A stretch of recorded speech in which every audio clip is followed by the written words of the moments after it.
Assalamualaikum warahmatullahi wabarakatuh.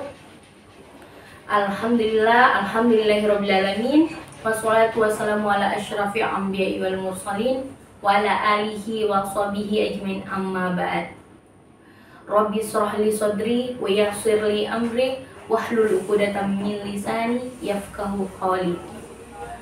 Para pemirsa yang dirahmati oleh Allah Subhanahu wa taala, hari ini kita akan membahas tentang kisah Nabi Allah Subhanahu wa taala, yaitu kisah Nabi Ayub alaihi salam. Kisah kesabaran Nabi Ayub dalam menghadapi cobaan selama 18 tahun secara bertubi-tubi. Dalam Islam ada 25 nabi yang wajib kita ketahui. Salah satunya yaitu Nabi Ayub alaihi salam.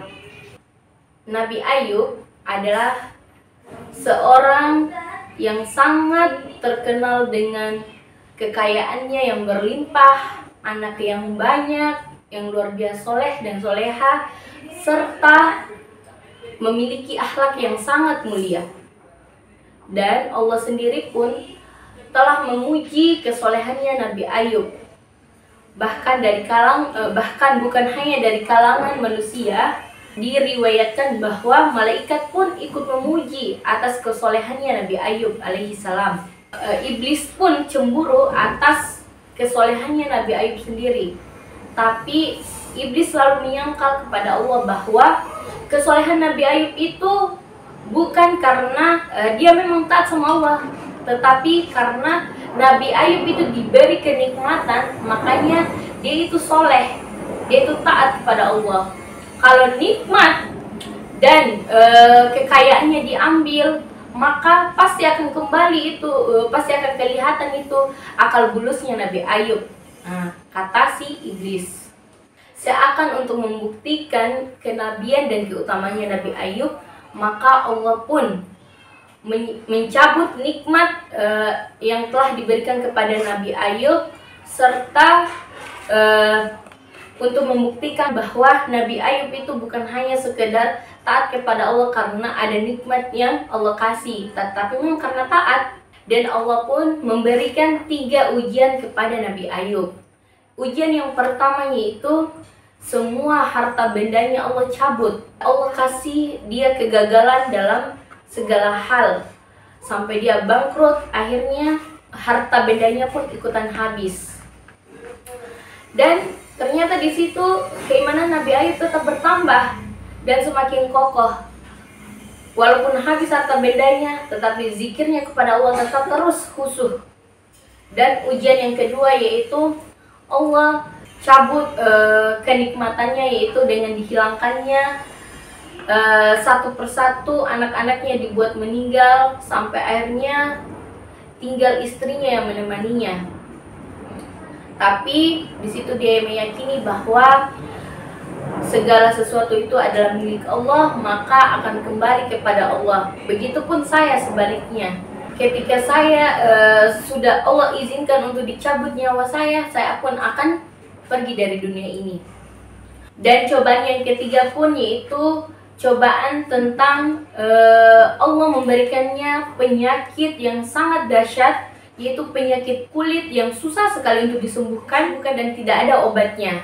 Dan di situ pun setan semakin yakin bahwa Nabi Ayub pasti tidak akan sanggup untuk melewati cobaan ini, hingga tidak ada lagi tubuhnya yang sehat kecuali lidah dan hatinya.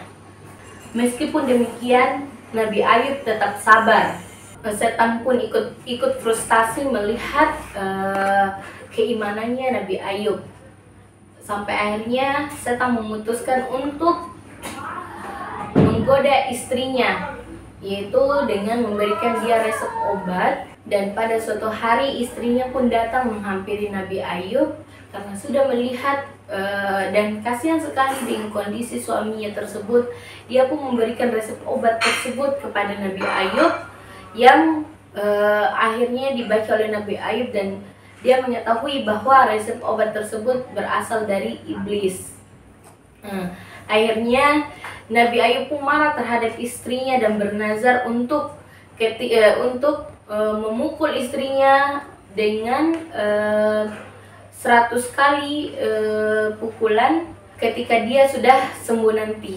Ketika Ayub berdoa kepada Allah, dan Allah pun berfirman, dan ingatlah kisah Nabi Ayub ketika dia berdoa kepada Tuhannya, "Ya Tuhanku, sungguh aku telah ditimpa penyakit, padahal Engkau Tuhan yang Maha Penyayang dari semua yang penyayang. Maka kami kabulkan doanya, lalu kami melenyapkan penyakit yang ada padanya, dan kami kembalikan keluarganya kepadanya, dan kami lipat gandakan jumlah mereka sebagai suatu rahmat dari kami, dan untuk menjadi peringatan bagi yang menyembah kami." Allah berfirman dalam surah Al-Anbiya ayat 83 dan 84. Dan setelah Nabi Ayub berdoa, Allah pun mengabulkan doanya Nabi Ayub, dan segala kenikmatan yang pernah dicabut darinya Allah kembalikan seperti sedia kala dan digandakan jadi 2 kali lipat, dari harta, dari anak, maupun akhlak dan tubuhnya yang gagah kembali seperti sedia kala, seperti semula. Dan itulah tadi kisah Nabi Ayub alaihi salam. Kita bisa mengambil beberapa hikmah yang dari cerita tersebut. Hikmah pertama yang bisa kita ambil yaitu yang pertama, segala sesuatu yang Allah ciptakan, apapun bentuknya, itu hanya titipan untuk manusia. Dan ketika Allah mau mengambilnya, Allah bisa mengambilnya kapan saja. Jadi jangan terlalu cinta dengan hal titipan yang Allah kasih, apalagi yang mengenai dengan dunia. Yang kedua, ketika kita sakit, pertolongan pertama yang harus kita lakukan itu adalah mohon ampun dan tetap berserah diri kepada Allah. Karena karena obat dari segala penyakit yaitu dari Allah itu sendiri. Yang ketiga, ketika kita menghadapi cobaan, maka belajarlah sabar dari kisah Nabi Ayub alaihi salam. Demikian, itulah tadi kisah Nabi Ayub yang bisa saya sampaikan. Wabillahi taufik wa da'wa wal irsyad. Assalamualaikum warahmatullahi wabarakatuh.